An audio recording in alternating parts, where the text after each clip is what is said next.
You want me to tell you about the album artwork? Okay. It's gotta be quick, I don't have much time. It really all started to come together December 10th, 2010, when the 5 band members, the manager Frank Hill, and myself were standing outside of the studio where the band was recording their album. Dara already had an idea of what he'd like to call the album, and after a few, tossing around ideas, a few reiterations of what he had come to the rest of the group with, they had finally decided on Arrows and Anchors.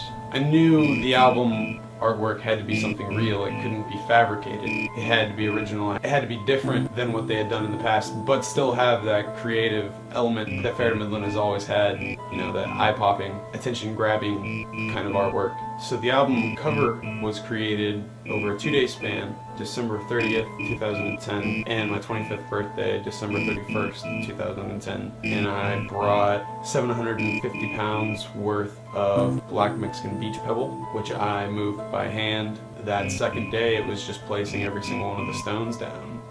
It would be easy if the hillside was perfectly flat, but it wasn't. There was a lot of bumps, parts that dipped. So a straight line doesn't look like a straight line when you're looking straight on it. You have to build it from a very particular angle and kind of disregard everything you see that's not in that angle.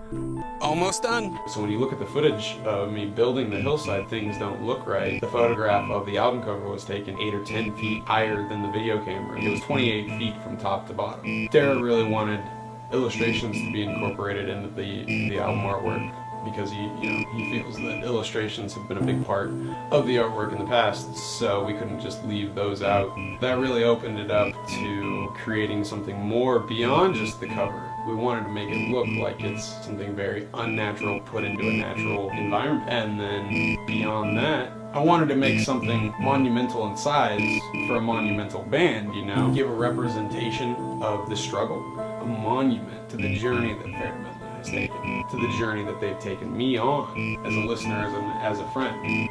Those rocks are still sitting there, obviously. I'm not going to pick them all back up. It'd be great to see fans building their own Fair to Midland monuments. It doesn't have to be the Arrows and Anchors symbol, but if it was huge, it was going to last forever, or at least, the rest of my life, it's pretty cool.